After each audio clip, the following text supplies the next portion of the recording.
नमस्कार, मैं हूं इफ्तिखार और इस वक्त मैं पहुंच चुका हूं आरएम पब्लिक स्कूल पे और आज मेरी मुलाकात हो चुकी है आरएम पब्लिक स्कूल के डायरेक्टर विकास सर से। तो आज हम कुछ बात करेंगे चुनावी मुद्दे, चूँकि 25 में आने वाले हैं, विधानसभा का चुनाव होने वाला है, उससे संबंधित कुछ हम बात करेंगे सर से और जानना चाहेंगे कि क्या प्लानिंग चल रहा है, किस तरह की दौरे चल रहे हैं, क्या क्या इनसे कुछ खास आज विशेष करके मेरी चाहत थी कि मिले। ठीक है सर, तो स्वागत है सर मेरे चैनल में, उम्मीद आपकी। बहुत बहुत धन्यवाद आपको और आपकी पूरी टीम को। चलिए सर, तो जैसा कि अभी चूंकि मार्केट में हम लोग भी घूमते हैं, कुछ जानकारियां मिलती हैं, तो फिलहाल अभी नाम जो है आपका काफ़ी टॉप पे चल रहा है, हर जगह चर्चे चल रहे हैं कि विकास सर इस बार चुनाव में आ रहे हैं। तो सर चुनाव में, विधानसभा के चुनाव में आप आना क्यों चाह रहे हैं? क्या कुछ आपका एजेंडा, क्या कुछ है मोटिव, थोड़ा सा हमारे दर्शकों को बताएंगे सर। चुनाव में आना ना आना वो तो हमारे क्षेत्र की जनता तय करेगी और मैं जिस पार्टी में हूँ वो पार्टी तय करेगी, उस पार्टी की लीडरशिप तय करेगी। मेरा जो अभी का काम है, मैं अपने क्षेत्र को समझने का प्रयास कर रहा हूँ, जनता के बीच में जा रहा हूँ, गांव-गांव में जा रहा हूँ, लोगों से मिल रहा हूँ, लोगों की क्या समस्या है, लोगों से ये समझने का भी कोशिश कर रहा हूँ कि हमेशा हर एक चुनाव में तो किसी न किसी को वोट देते ही हैं। आखिर क्या कारण है कि सबके नेताओं के पीछे घूमने से, उनको इतना मदद करने से, सपोर्ट करने के बाद भी उनकी स्थिति ऐसे रही। लेकिन जो अभी बताया सर कि अब बस आप क्षेत्र में भ्रमण कर रहे हैं, लोगों के बीच जा रहे हैं, जानने की कोशिश कर रहे हैं उनकी समस्याएं, और लेकिन आपका नाम जुड़ चुका है, लोग जान चुके हैं कि आप जनसुराज की तरफ से आ रहे हैं। ये बात सर सही है कि आप जनसुराज की तरफ से ही? ये तो अगर बहुत अच्छी बात, अगर ऐसा हो, आप लोग ग्राउंड पे रिपोर्टिंग करते हैं, अगर ऐसी बात हो तो मेरे लिए बहुत अच्छी बात है। और मैं अपना जो दौरा है, रोज़ मैं कहीं ना कहीं किसी पंचायत में होता हूँ। अभी चुनाव वगैरह तो बहुत समय है, शायद अगर समय से हो तो सितंबर अक्टूबर में चुनाव होगा, लेकिन अगले 3 महीना तक 3 महीना के अंदर मुझे ऐसा कर लेना है कि प्रत्येक पंचायत के एक गाँव में मुझे जाके लोगों से मिलना है, उस पंचायत के बारे में समझना है, उस गांव के बारे में समझना है और ये लोगों से मंथन करके ये पता करना है कि अगर हम लोग सही में कुछ विचार कर रहे हैं कि उस पंचायत को, उस गांव को विकसित करने के लिए, तो वो क्या तरीका होना चाहिए, गांव के लोग किस परेशानियों से जूझ रहे हैं। और अगर मैं चुनाव में जाता हूँ तो जाके उन लोगों को ये बताऊँगा जो उन लोगों से मुझे सुनने को मिली है, जानने को, समझने को मिली है, कि वो जो भी समस्या है, अगर मैं आता हूँ, मुझे मौका मिलता है तो उसको हम बहुत बढ़िया सर। लेकिन सर जो जनसुराज की अगर पार्टी की बात की जाए तो चूंकि बिहार में और इस तरह देखने में अक्सर पिछले कई सालों से दो पार्टी हमेशा जो है सामने आती है और एक दूसरे से काफ़ी करीबी मुकाबला चलता है, बीजेपी और आरजेडी। तो बीजेपी, आरजेडी और जेडीयू, ये सब पार्टी जो है वो काफ़ी अपना एक दबदबा बनाई हुई है बिहार में। तो इस बीच में जो जनसुराज है, तो वो क्या कुछ अलग, उनका क्या अपना एजेंडा है कि जो भी जनता है वो पार्टी की तरफ अपना जो रुख करे, ऐसा कुछ सर आपकी सोच कि क्या मकसद रहेगा?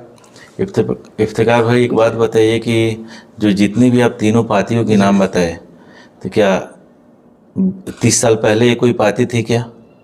30-40 साल पहले ना बिहार में बीजेपी का वैसा एग्जिस्टेंस था, जदयू का ना एग्जिस्टेंस था, राजद तो शायद 1990 में बनी, अगर मैं सही हूँ तो। जी बिल्कुल। उसके पहले कोई और पार्टियाँ थी, कांग्रेस थी, अलग अलग पार्टियाँ थी। अभी कांग्रेस का प्रभाव कम हो गया है, अब दूसरी पार्टियाँ ऐसे ही। अभी जनसुराज आई है, जी जी, जनसुराज जब से आई है, इसको लेके हम लोग जनसुराज के सूत्रधार प्रशांत जी इतना मेहनत कर रहे हैं कि पिछले 2 साल में ही जनसुराज से इतने लोग जुड़ गए हैं।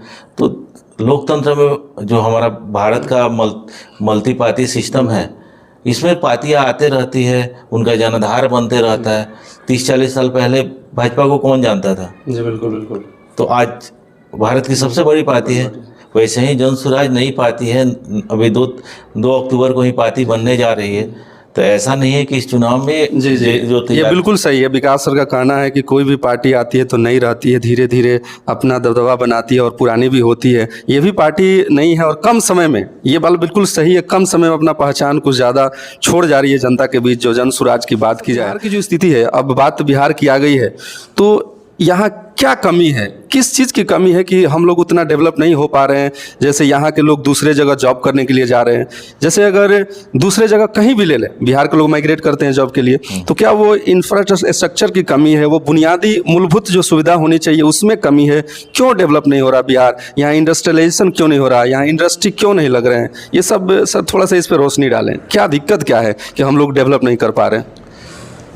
और मुझसे पूछिएगा तो नेताओं की, सरकार की इच्छा शक्ति की कमी है। वो बिहार के लिए कुछ करना ही नहीं चाह रहे हैं।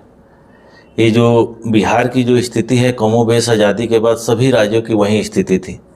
और जो आप पलायन कह रहे हैं कि पलायन, लोग नौकरी पेशा के लिए पलायन कर रहे हैं, पलायन केवल नौकरी पेशा के लिए नहीं हो रहा है।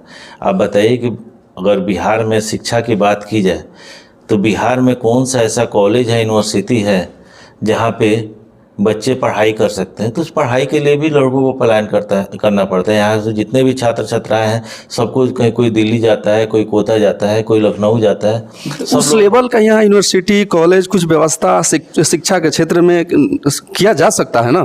क्यों नहीं किया जा सकता है? बिहार के लोग शिक्षा में, आप कहीं भी देखिएगा, बिहार के लोग शिक्षा में एक नया आयाम हमेशा स्थापित कर रहे हैं। आप कोटा में जाइएगा, वहाँ पे आधे शिक्षक बिहार और यूपी के हैं। तो उन लोगों को ला के बिहार में उससे बढ़िया व्यवस्था क्यों नहीं किया जा सकता है? सरकार की तरफ से आज तक आपने इसके लिए कोई प्रयास ही नहीं देखे होंगे। ये बात बहुत ही परफेक्ट लगा हमको भी। सर का जो कहना है कि यहाँ के जो भी नेता शुरू से रहे हैं आज तक, ये बेहतर एजुकेशन और शिक्षा को लेकर के, रोजगार को लेकर के बेहतर पहल नहीं हो पाया है, जिसके वजह से हम लोग पीछे रह जा रहे हैं। नहीं तो बिहार में वो हर चीज़ है कि अगर यहाँ चाहत की जाए, अगर नेता लोग के द्वारा अगर चाहा जाए तो हर चीज़ यहाँ पे हो सकता है। तो जनता ये उम्मीद करेगी, क्योंकि सर जिस पार्टी से जुड़ रहे हैं, हम लोग यही उम्मीद करेंगे कि पार्टी के थ्रू होकर के और ये जो कमी है उसको दूर करें। क्या सर? एकदम। जनसुराज का यही, जनसुराज का मैनिफेस्टो, विजन देखिएगा। प्रशांत जी जो पैदल चल रहे हैं, गांव-गांव जा रहे हैं, जाके प्रत्येक जिलों में जाके लोगों से बात कर रहे हैं, तो उनका मेन जो फोकस है 2-3 चीज़ें ही हैं। सबसे पहला कि शिक्षा, अगर आप अपने बच्चों को शिक्षित कर दीजिए तो ज़िंदगी में कुछ भी हासिल कर सकते हैं। तो प्रशांत किशोर का सबसे जो पहला और सबसे महत्वपूर्ण उनका फोकस है, उनका कहना है कि हम लोग जो बिहार के स्कूलों में है, पढ़ाई की स्थिति ठीक करेंगे। हम लोग अच्छे अच्छे स्कूल खोलेंगे, नवोदय, नेतरहाट और सैनिक स्कूल जैसे विद्यालय हम लोग बिहार के प्रत्येक पंचायत में खोलेंगे। और दूसरा, जो बिहार से नौकरी रोजगार के लिए 10,000 15,000 कमाने के लिए बिहार के जो युवा हैं, यहाँ से श्रम का पलायन हो रहा है, उसको वापस लाना है, उसको रोकना है। ये बिहार के लिए सबसे बड़ी चुनौती है। तो हम लोगों का जनसुराज का एक विजन है कि जनसुराज जब सरकार में आएगा 2025 के बाद, तो और काम, भले ही थोड़ा समय लग जाए, पहला काम होगा कि बिहार से जितने भी युवा नौकरी के लिए बाहर जा रहे हैं, हम लोग बिहार में ही ऐसे अवसर पैदा करें कि उन लोगों को 15,000 20,000 की नौकरी बिहार में ही मिले, जिससे हमारे यहाँ श्रम का, बुद्धि का पलायन ना हो सके और वो सब जितने युवा हैं वो बिहार के प्रगति में अपना कंधा लगा बात कर रहे हैं। ये लगभग सभी पार्टियां यही बात कहती हैं कि हम लोगों का ये विज़न है, हमारा ये मोटिव है सब कुछ कि आने, अगर हम आते हैं सत्ता में तो ये करेंगे। लेकिन ऐसा सर ज़मीनी स्तर पर देखने को नहीं मिलता है। अक्सर जनता इसी में बहकावे में आ जाती है, लोग तो कह चले जाते हैं लेकिन वो चीज़ मिलता नहीं है। फिर आती है दूसरी पार्टी या फिर वही दावे करती है लेकिन अपने दावे पे खड़े नहीं उतरती है। तो क्या ये विश्वास, कैसे हम लोग इस बात को मान लें कि अगर आपकी पार्टी आती है तो ये जितनी भी बातें हो रही हैं ये सब कुछ हो पाएगा? बिहार में पिछले 20 साल की आप राजनीति देखिएगा तो बिहार की सभी पार्टियां सत्ता में रही है, सबको मौका मिला। जेडीयू हो, बीजेपी हो, आरजेडी हो, एलजेपी हो, कांग्रेस हो, सब लोग सत्ता में रहे, किसी न किसी के साथ सरकार में लोग रहे हैं। तो मौका तो सबको मिला है, किसी ने भी उसको करने का ना प्रयास भी नहीं किया है, करना तो दूर की बात है। तो आपने तो मौका सबको दिया है, तो एक बार जनसुराज को मौका दे के देखिए कि हम लोग कर पाते हैं कि नहीं। अगर हम लोग कर लिए, अगर हम लोग अपना विजन, हमको जब तक आप मौका नहीं दीजिएगा आपको कैसे पता चलेगा कि हम उतने काबिल। आरजेडी के लोग, आरजेडी के नेता, जदयू के नेता नहीं कर पाए, इसका ये मतलब नहीं है कि प्रशांत जी नहीं कर पाएंगे और जनसुराज नहीं कर पाएगा। एक मौका ही हम लोग मांग सकते हैं। 20 साल, पिछले 35 साल में यही 3-4 पार्टियों की सरकार रही है, इन लोगों को इतना मौका बिहार के लोगों, बिहार की जनता दी है। जी जी हम लोग बिल्कुल बदलाव तो होनी चाहिए, क्योंकि पिछले कई सालों से जो सर का भी कहना है, बिल्कुल इस बात को मानने से इनकार नहीं किया जा सकता है कि लगातार सभी पार्टियों को मौका दिया गया और एक बार नहीं 2 3 4 बार मौका दिया गया है। लेकिन अब कुछ जो नई पार्टी आ रही है इस पे एक बार दाव खेला जाए और मौका दिया जाए। सबसे बड़ी समस्या एक और है यहाँ पे कि सर जात पात बहुत ज़्यादा है। यहाँ अक्सर लोग जात पात के बहकावे में ये नहीं देखते हैं कि जिसको हम चुनने जा रहे हैं वो बेहतर लीडर है या नहीं है, या फिर उसका काम क्या हुआ पिछले कई सालों से, ये लोग भूल जाते हैं और केवल जाति के नाम पे वोटिंग करना शुरू कर देते हैं। तो इस पे सर आपका क्या प्रतिक्रिया रहेगा? इफ्तिकार भाई, जात पात कहाँ नहीं है, किस प्रदेश में नहीं है?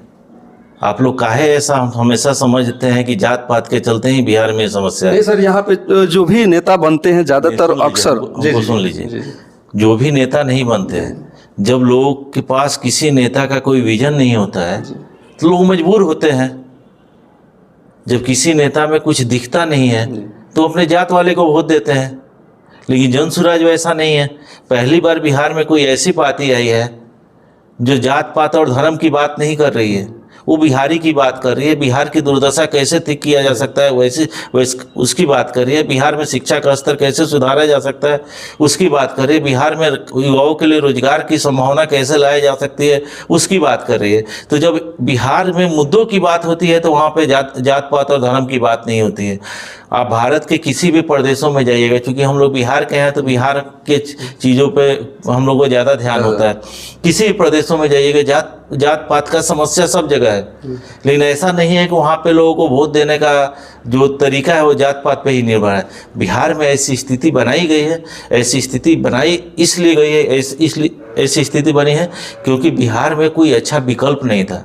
जनसुराज जो जनता मिल के एक पार्टी बना रही है 2 अक्टूबर को, वही विकल्प देने का प्रयास कर रहा है।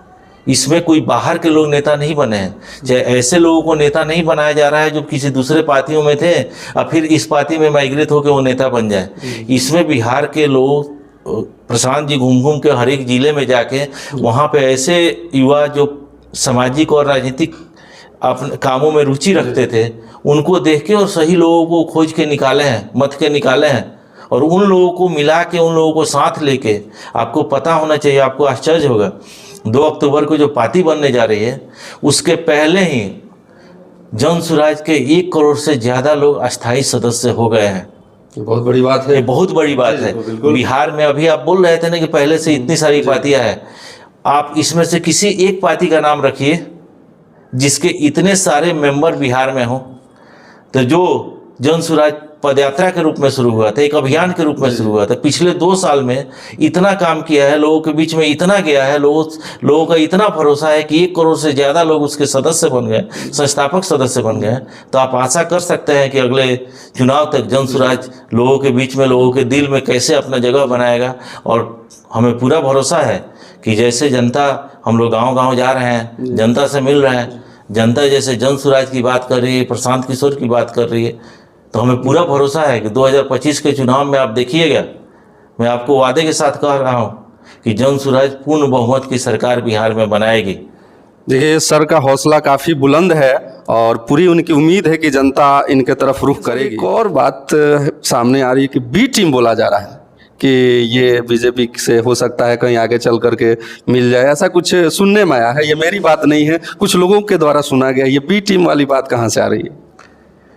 कुछ दिन पहले जनसुराज एक शिक्षक एमएलसी की चुनाव लड़ी थी, उस समय भी ऐसे ही बात हो रहा था। तो जिसकी बी टीम बोली जा रही थी जनसुराज, वो लोग 7वें नंबर पे है और जनसुराज का उम्मीदवार जीत के अभी सदन में है।